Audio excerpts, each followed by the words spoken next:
Boys, quickly, I need your help. A girl said she'd take me on a date if I had 100,000 subscribers. I'm currently at 97,000. Please subscribe, leave a like on the video. That's all I've got to say. Like I said earlier, I'm Thebausffs, lead streamer on Twitch, who is currently challenger, and my favorite champion is Sion. So why me? What gives me the right to teach you how to play the game? I've been a challenger every single year. Last year I peaked rank 11 or 12. What gives him the right? I also got challenger in Korea. He did do that. He did get challenger in Korea. This year I peaked rank 15 and I'm currently challenger. So those would be my kind of qualifications. That's solid qualifications. What type of guide is this going to be and why am I making it? This guide is going to have tips and tricks for my top 4 champions, Sion, Gragas, Quinn and Rammus. But it's not only going to be a champion guide, it's also going to touch on general knowledge of the game. Alright? I need that. Why am I making this guide? I need this. The reason for why I'm making this guide is I have not hit challenger in Korea yet. In League of Legends, such as freezing, slow pushing, you know, you shouldn't build armor versus magical damage. These you have seen in all types of guides. I already know that. But there are concepts or tricks that I use in every single one of my games that I haven't seen or heard anyone in the League community ever talk about. So a big reason why I'm making this guide is to teach you guys something completely new about the game that I haven't heard and you probably never heard. Stop talking and start listening. Sorry, sir. Yes, sir. Yes, professor. I apologize. Before I get into the tips and tricks, I like to do a quick disclaimer first. Lately, a lot of people have been wanting me to be permanently banned for my playstyle and stuff like this. I'm not making this guide to try and defend myself, or I'm not making this guide to force my playstyle onto anyone. There are so many people that play a lot more normally who are way better than me. So I'm not saying that how I'm playing the game is the correct way or anything like that. He's humble at least. All I want to do with this video is show how I've been getting high elo these last few years and maybe teach you a thing or two. That's all I want to do. I'm not looking for more controversy. He's not controversial. Getting into the runes here then. We got my top 4 champions, Sion, Gragas, Rammus and Quinn. Starting off with Sion, we got the grasp setup. I guess what's important here is the demolish and the conditioning. Never go shield bash and never go second wind or bone plating. This is very crucial. These are the better runes. And then always go minion dematerializer. Minion dematerializer is, in my opinion, the strongest rune in League of Legends. I like to go magic resist over armor. I'm in agreement that Minion Demon is the most underrated, underspoken rune in League. And other than that, that's pretty standard. If you feel confident enough to play AD Sion, you feel like you have a lot of games on Sion. Having extra damage to minions for the entire game is so underspoken about. Something like this. And then you were to build lethality. I only suggest this if you feel like you mastered the champion first. Going into Gragas, face rush page. I'm not 100% sure with the secondary minion dematerializer magical footwear. Sometimes I switch it up to maybe demolish conditioning, whatever I feel like playing. This is what I go most of the games. It's pretty standard, nothing to really think about. Moving on to Rammus, we got the aftershock.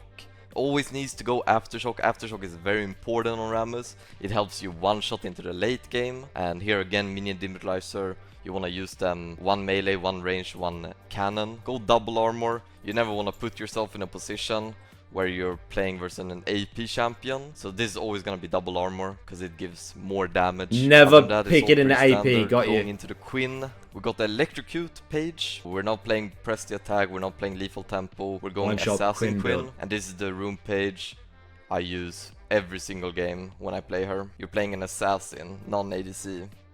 With the mid-season update being right around the corner, it's a little bit weird to talk about what items to build, because some of this is going to change. For Sion, the lethality build is going to be completely different. The tank Sion build is going to be more or less the same. Sunfire, Swiftness Boots, always Swiftness Boots, Power Steel, Breaker, Titanic.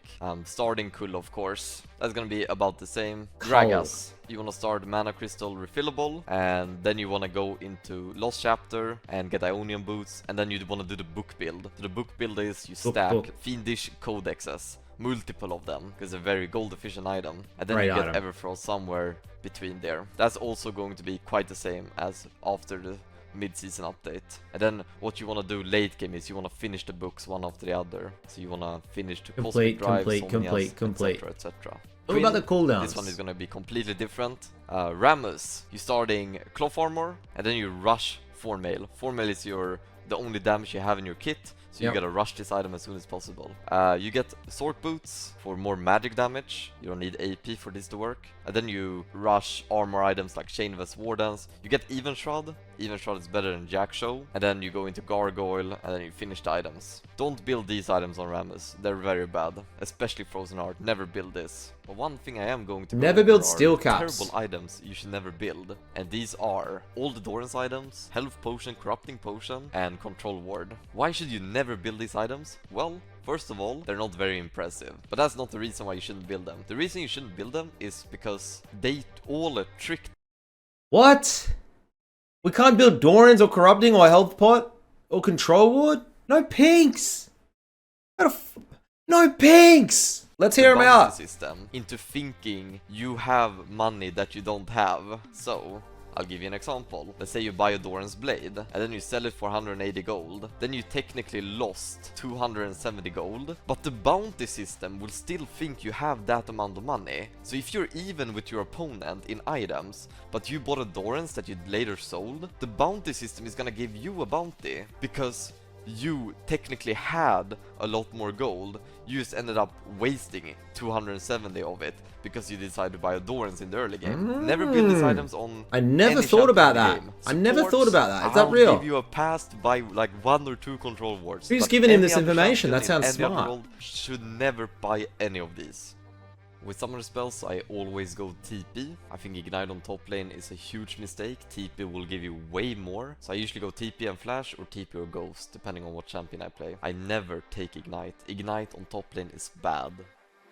A huge part of the game is drafting and champion select, so you need to know how to do it right. What most people do is they'll look at the enemy champion, enemy team comp, and then they'll counter pick with a champion of their own. But a much more important thing to think about is a rule that I always follow. Tell me, please. The everything rule. So the best draft team comp you can possibly have is a team comp that does everything a little bit. So they have a frontliner, they have AP and AD damage, they have range, they have AoE, they have a mage, an assassin, an enchanter, they have everything, right? That is the best type of team comp. It's a team comp with a little bit of everything. So what I usually like to do is, I like to fill all the spots that my team missed. So if my team picked a really squishy team comp, I pick a frontliner. If my team picked kinda knew this, I'll pick a champion with CC. If my team picked only melee I do this a little bit. I'll go Queen top. And I'll try and fill all the stuff we don't have in a team comp. So what I'm gonna do a lot of my games is, the enemy team will pick Gwen, let's say. I'm purposely picking Sion into it, knowing it's a bad matchup. But the team needs tank and so CC. I'll purposely get a good team comp, but ruin my own laning phase. That is much more important than having a good matchup, is to have a good team comp. The everything rule.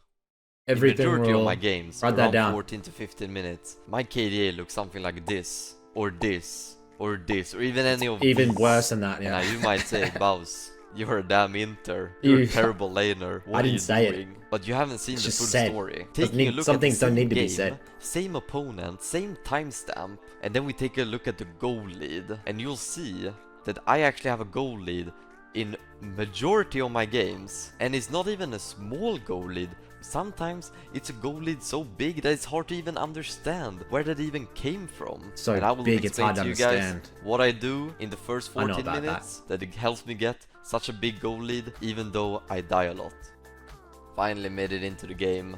My first in-game tip is going to be something I haven't heard anyone in the League of Legends community talk about or even mention, and that's gonna be respawn timers. So when you die, terrible, you give 300 gold to your opponent, that sucks. But what really matters is that you're dead for a certain amount of time and you're not on the map helping your team. That is the worst part about dying, is that you're not on the map. So how does the respawn timer work? Well, it has two factors. One is how late into the game it is. So the later into the game, the higher the death timer. And then 2, how high level you are. The higher level you are, the higher the death timer. But here's the catch. I wrote down some numbers for you guys. This is level 1, level 2, level 3, etc. Goes plus 2 seconds each level. Looks good. But once you reach level 6, and you level up to level 7, you get plus 5 seconds on your death timer. And then when you go from level 7 to level 8, you get plus 7 seconds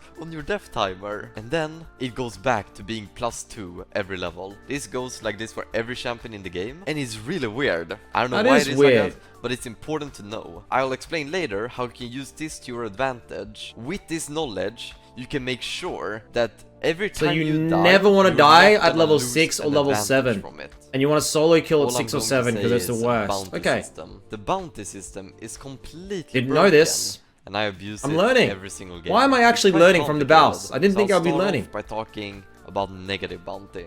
If someone dies a lot in a game, they'll be worth less and less gold. Yes. Taking out all the other factors, whether your team is doing well, if you have a lot of CS or not. In general, this is how it's gonna look. Your first death, you're gonna be worth 300 gold. And then already by the second death, you're worth less with 274. And then third death, you're worth 220, and then etc, etc. Now if you have no kills, assist, and you have 5 deaths, your life is only worth 112 gold. And now, I watched so many guys out there, you have 100% heard this as well.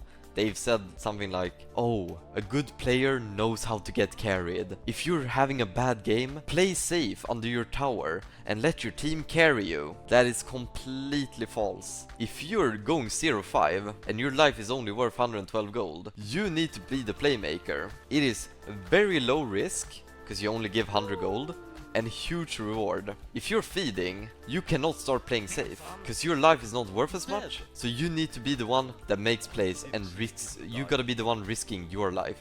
You can't let your team... He has a point, but also You gotta doesn't be the have a... playmaker, It's... especially if you're feeding. All these tips about playing safe when you're having a rough game, they're completely false. You gotta be the playmaker, because your life in this scenario would only be worth 112 gold. So you gotta But sometimes you need to be alive to help your Let's talk team, about and you don't need to take a positive huge risk to bounty win it, you system, know? It's where if you subjective, but I die, understand what he's you're saying. worth more than 300 gold. What most people think happens is, if you get a goal lead over your opponent, you'll get a bounty on your head, which makes sense. And it kinda works like that in general, but not quite. Well, that was a sick because solo. again, the system is completely broken, and I'm here to explain it and help you manipulate it. Coming a mile away. A mile League of away. Legends, there's 6 main sources of income. There's kills, assists, minions, turrets destroyed, platings, and gold items, like cool and support items. Now these different sources of income will have a different impact on the bounty, so let me give you an example. If you farm 300 gold worth of minions, that will give you a lower bounty than if you got 1 kill worth of 300 gold. So even though in both scenarios you got 300 gold, depending on where you got the gold from, that will determine how big your bounty is going to be. So, what is the best way to make money in League of Legends? You have a source on this? Kills are a terrible way to make money. If you can kill your opponent and that will give you a CS advantage or anything else above it, that's great. But just getting kills alone barely gives you anything, alright? You get to 300 I'm just gold, gonna trust but him. You're gonna realize, Source, once you I'm have just gonna 4 trust him, kills, bro. 5 kills, you're already going to have a 1k gold bounty. So the bounty system is ruthless when it comes to kills. You're gonna get 1500 gold from kills, and then you die once and you give back 1k I don't gold. want to Same kill goes with anybody. Assists. Now assists don't give as much money, so it's not as noticeable. Going to minions. I can do that. Minions is a great way to make money. It's very stable. The bounty system doesn't attack it the same way as it does with kills. If you farm really well, you will rarely get a bounty on your head. Now, of course, if you overfarm, you are going to get a bounty, but it's not as bad as getting kills. Moving on. Turrets destroyed. Turrets destroyed works a little bit differently. What killing towers usually do is it enables the enemy team to get objective bounties, or it goes one step closer to getting objective bounties. Now objective bounties are not as scary as the individual bounties, so you shouldn't even worry about this. Destroying towers is always a good thing. It's a great way to make money. You're not gonna get an individual bounty for it, so it's great to do. Always destroy towers. And then we're moving on to platings and gold items. These two, getting cool and taking platings, is the single best way to make money. It's crazy. You know you can go a game getting 15 platings for yourself. You can get that's 2,600 gold. You can get 2,600 gold worth of platings, and your bounty wouldn't move an inch. You will not get a singular inch of a bounty. It is completely tax-free. Riot bounty system doesn't account for platings. If you can, you should always secure this. That is why the first 14 minutes of the game... All platings don't count? They're tax-free! Hopefully tax-free money? New by now. But what is the point about knowing how something works if you don't know how to use it? It's Thebausffs law. That is what this section is for. Finally, we're getting into the gameplay. Starting off, we have the early game. I effing hate taxes. I'm about that. Let's try it. It's also the most important minutes of any game. IRS don't fucking see that money, boy. You wash that through the car wash. There's no way I'm taking laning phase tips from you. You're the worst laner in the entire EU. And that is false, okay? It is false. I'm actually a great laner. I would consider myself, my biggest strength is actually my laning phase. Going into the stats, here in the League client, you take current season Sion, then you go into the income. You can see that on average, at 15 minutes, I have a 900 goal lead. Every single game on average, 900 goal lead at 15 minutes. Now, if I'm going 0-4 and my opponent laner is 4-0, it might look like I'm losing the lane. But again, on average, over my opponent, I have a 900 goal lead. Actually, my biggest strength is my laning phase. Yeah, I'm gonna show you what I do and how I get this goal lead. The idea is that you pick Sion, who is a late game champion. You buy Kull, who is a late game item. You take the runes that I chose, who are all late game runes. But how the hell are you supposed to get a goal lead into the early game then? That makes no sense. Well, your opponent is always going to beat you. So the idea is that you wanna mismatch your tempo. Now you might not understand what I mean there. So I don't understand what you mean. But you want to be in lane when your opponent is not in lane, and you want to take the base when your opponent is in lane, if that makes sense. So there's nothing you can do level 1. Level 1, you both will come to lane at the same time. There's no strategy behind it. You're gonna die because you're all late game, and he bought potions, he maybe got a Dorans or whatever, so he's gonna kill you. Now what I like to do is I like to farm safe the first 2 waves. Try and get as many as you can, you'll take a lot of damage. Save his cap, I've seen him die 100 times. But level 1, level 2. As soon as wave 3 comes, as soon as it comes, what you do is you walk up and you just queue the whole wave. The opponent will hit you and kill you, but you queue it, he will then kill you, and then after he kills you, you'll clear the whole thing in the passive. That is the strategy. And during this time, you get to clear the whole wave. And now, of course, it's able to crash in.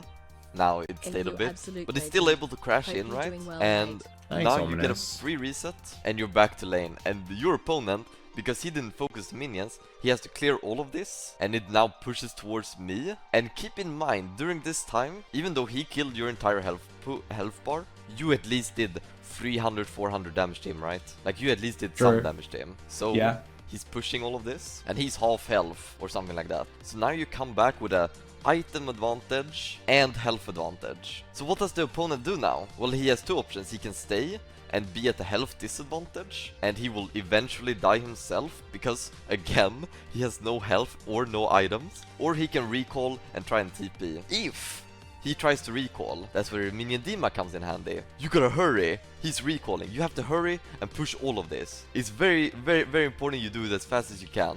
So you do this, you Minion Dima that, and you know he's TPing right now, and you try and push as fast as you can. And now he's back to lane, but now he can't attack you because you have a full cannon wave with you. And once this wave cannon, he's gonna take it like always. What you do is you loop around, and you loop around here, and then you come behind him. Once you're behind him, it's a free game. GG, you just won the game. Because again, you're full late game. And if you guys know about the proxy strategy, nobody can kill you here. You're free to farm how much you want. You get 10 CS per minute no matter what you do here, because there's no enemies. If a laning phase goes like that in the first 5 levels, you have done perfect. And then once you get here, all you basically do is just proxy till you die, basically. Or proxy till you get out of mana. Proxy. Mana, what you do then is you use suicide with 1 Q on the wave. And that should clear the whole thing, the rest in your passive. Just like this. Teleported. Didn't get the cannon, but you get the idea. You get the idea. So dying enables you to mismatch your tempo. So when you're in base, your opponent has to clear the wave, and then Once he's in base, you're in lane, and you're able to push the lane. That's the cheated. best way of laning with this strategy, is to not be in lane the same time as your opponent is in lane. You farm minions when he's not here, he's farming them when you're not there. That is the best way. This strategy never fails. Always do that. Not The never every failing laning strategy, phase is got it. pixel perfect, but things you have to think about is no matter what, you need to protect your tower. She's the most precious thing in your life. Her health bar is more important than your own health bar. But him and or one her? way to keep your tower safe is to always push. Every single wave that comes, you will always shove it. Push it. As soon as it's here, you do a full combo on it and you kill it. Every single wave. This will, even if you die or not, this will always protect your tower, no matter what. If you're level 6 or below, you always have to push the wave here. When it comes here, you'll have to push it. If you are level 7, you have to push the wave around here. That is better. Got Because it. if you die and you're level 7, here, your death timer is actually going to be too long to be able to protect your tower. So, let's say I die here. The death timer now is actually going to be too long comparing to level 6. Look, 15 seconds. So Too long. you're actually Don't not wanna going to do be able to run. You're not going to be able to run back and defend your tower. So if you're level 6 or below, you catch the wave here, shove it instantly. If you're level 7 or above, you have to proxy and you have to catch the wave here. Best thing would be if you catch the wave here. Working ourselves into the mid game. This is minute 14 to 25 maybe, I'm not quite sure. The mid game, what do I like to do? I like to be on That sounds the pretty mid-game, yeah. side lane all the time. Coming from base, maybe you've died, maybe you recalled. What do? Well, you check which lane you go to, either top or bot. You never go mid, either top or bot. So I like to see myself as a turret destroyer. So let's say this tower is gone, then I will go bot lane and I'm gonna work on this tower. Now a very important thing if you want a side lane is to push the wave first. Alright, so you're gonna be versus another opponent, target dummy again. This is so job easy is to and get the wave interactive. first. If you're able to catch the wave, Do it as then. soon as it comes, boom, boom. It's cleared, let's say. And then your wave is coming here. If his wave is already cleared, you then have a roam timer that you can either help your team. What I like to do is I like to sneak around, loop around here and proxy. Stay here and then he clears the wave, right? And then when this wave comes, clear it, and now you have an insane timer. So what you're gonna do then is you're gonna threaten a roam. If your opponent answers the roam by roaming himself, then your wave is crashing into the tower and you just go back and you'll take the tower. Basically. But the Easy. important thing is to always clear the wave before your opponent. That is what enables tempo. If you have a tempo advantage, you can then roam before him or you can take tower. Always clear the wave first. I will never join a fight with my team unless it's the 3rd dragon or the 4th dragon or the baron. If it's one of those 3, I might join the team fight.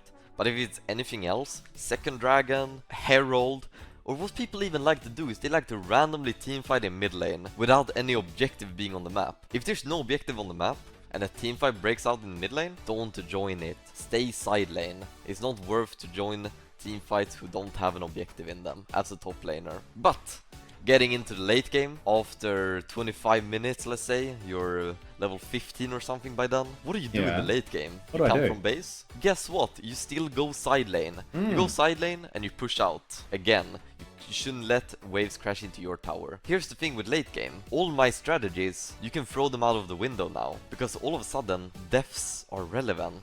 And dying is a really bad thing. Can't die Your anymore. death timer is like 30-40 seconds by now. So dying is very risky. And getting kills on your opponent has insane value. So I will look to play more safe, but also look to kill my opponent a lot more. Whether I assassinate them or whatever, right?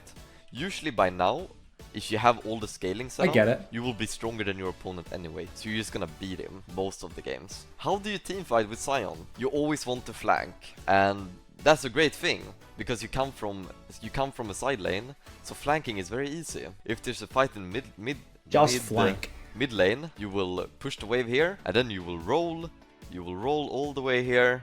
Show me the roll. Flank you have.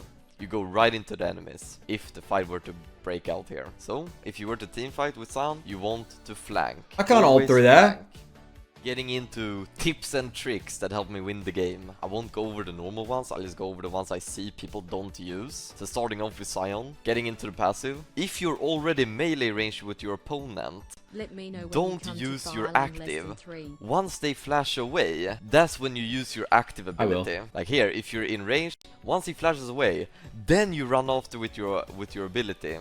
What most Sion players do is, as soon as they get into the passive, they will instantly click the ability and they will waste your speed boost. Don't do that.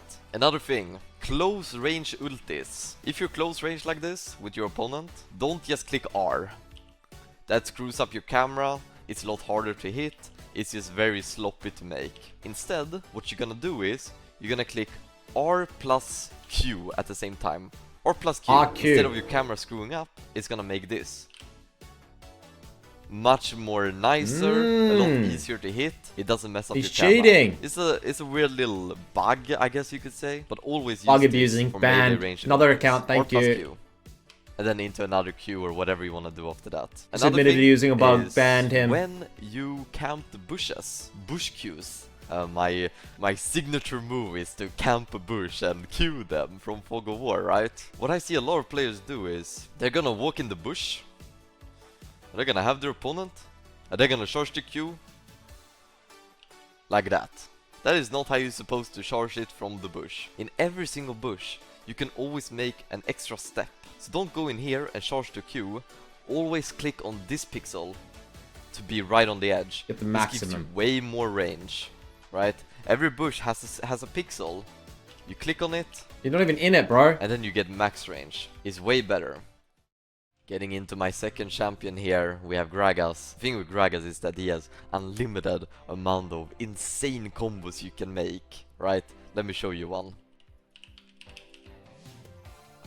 Okay, looks a little bit rough. I failed it. I have thousands of hours on Gragas, and I still can't, for the life of me, make these combos work. So you're not gonna go for these combos. It doesn't even do it! They're super unreliable and way too hard to make. I have one combo, that's all you're gonna need. That's the W, E, Q, flash auto. It's super standard, everybody knows about it. And then pop the Q as late as you can. It's the only combo. He's a real one for not editing it until he gets a perfect thing. You wanna do. I guess. These crazy flashy combos are too unreliable, don't do them. Only go for this combo, it's the only thing you'll need to rank up. It's just as good as the other combo. It doesn't look as cool, but we're not playing to look cool. I wanna look cool though. Another trick is when your opponent is under his tower, you wanna cook up your barrel and then you wanna throw him into it. That's really hard to do if your opponent is under tower, because the tower will block them from being displaced. So what I like to do is, I like to cook the barrel under the tower. Your opponent has to move, and then you can push them into it, alright? Now the best way to push your opponent into your barrel is to E into ult. So you do Q, you walk up to them, E ult. This will never fail, and it's an insanely broken strategy. Walk up to them, and then once they're here, you can move them anywhere, because you can E. They can't dodge that. The ER combo. If you just ulti them from far away, they can easily dodge it. So cook the barrel on the tower, and then E ulti. And it will always go where you want it to go. Another trick on Gragas is the invincible barrel Q. Invincible barrel Q. Put your Q inside of a wall, this is now invincible to your opponent. Invisible. They can't see it. If you put it inside invincible a wall, is a different word to invisible. The same thing as putting it into a bush. This is being used a little bit, but it is not nearly being used as often as it should. It's such an insanely OP strat. Even here, this barrel is completely invincible to your opponent. Invisible so once again, it's okay, it's fine. And they're gonna take maximum damage. Completely invincible Q. Always use the Q into the wall. Third champion, Rammus. Very high mechanical skill champion. Not the stuff you need to think about. There are. So first up, you have a 4-mail. Minions are spawning. If you use your Q while you have your W gets removed. So, same goes with the ulti. Your W gets removed. Your W deals 114 damage per attack. Holy shit, that's a lot of damage. Never ever cancel your own W. If your opponent is on 100 health, it's better to keep holding the W than to try and ulti them. because that removes the W, and your ulti barely deals the same amount of damage as one auto attack. As long as your W is active, all you're gonna do is walk around and taunt people. Don't use your Q, don't use your ulti. When it runs out, then you're free to do what you want. Another thing I like to do is, people use Rammus ulti as an engage tool. I don't use it as an engage tool. What do you use it as? Escape? I always run into my opponent with my Q, and I do the crazy taunt combo. Very hard to do, right?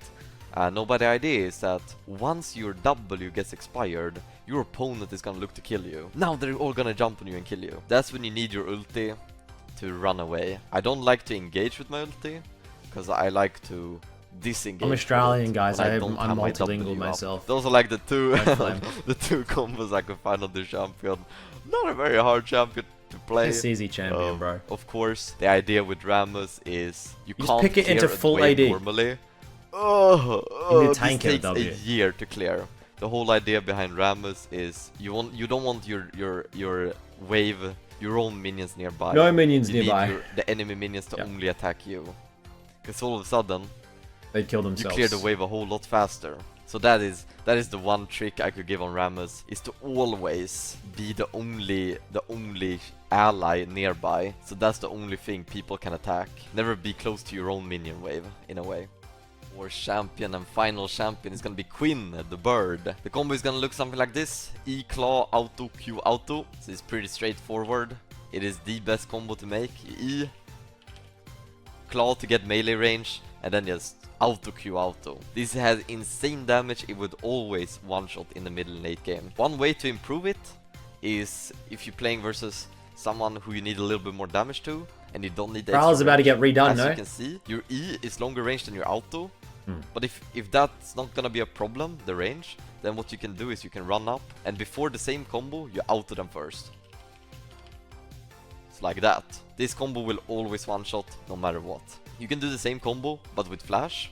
E flash, because the E backflip takes such a long time. It's like a self-stun in a way. So if you can remove the stun by flashing on top of your opponent, or even within your melee range, flashing sideways, that's a really useful combo to make as well. But if you have claw, you should obviously use that instead. One more trick, which I shouldn't be teaching you.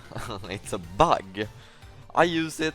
I'm a dirty bug abuser. Taking a look at the ulti damage, 98. Deals 98 damage, which makes sense. If you die on Quinn, your first ulti on the way back is gonna deal 196 damage. It deals double the amount of damage your first ulti back after a death. Keep this in mind. I mean, I abuse it. I know I'm bug abusing, but it's part of the game. That's probably gonna be fixed soon. But while it's still in the game, make sure to abuse it. It gives you such an insane damage spike, especially into the late game, because this has a decent amount of AD scaling. So if you actually get some items under the belt, like that, all of a sudden it deals 200 more damage. So it's really good to keep that in mind. Your first ulti back after death is gonna deal double amount of damage. Alright, let's wrap this guide up. Let's summarize it. What did we learn today? Runes, Demolish, really good. Scaling runes, incredibly good. I learned you're a dirty bug abuser, items, maybe should be banned. But I did learn a couple other things. Stay away from them, don't build them. Going into in-game, always push lane if you can. Always try and be the pusher. If you're gonna die, make sure you die before level 7. Trust me, bro, I always push. If you're playing Sion, dying when pushing before level 7 is actually good for you. Your KDA is mostly irrelevant. You need to look at gold income instead. You shouldn't go for kills. You should go for money. Make sure you... No kills, money, money, money. Is your main objective. You're the turret destroyer. And yeah, hopefully I taught you something about the combos as well. Thank you so much for watching this guide. I did put a lot of effort into the video, so if you could drop a like and... no, that is fine. Watching the video is more than enough. I'll give you a little likey like. There you go, son. I learnt a little bit there. Like, I'm not gonna lie, I did learn. I came away from that little lecture there, like, I feel as though I'm a little bit smarter and better off because of it. Thebausffs, the Messi of League. I am the LeBron of League, obviously. Two greats coming together. Who would have thought? Who would have thought? Who would have thought?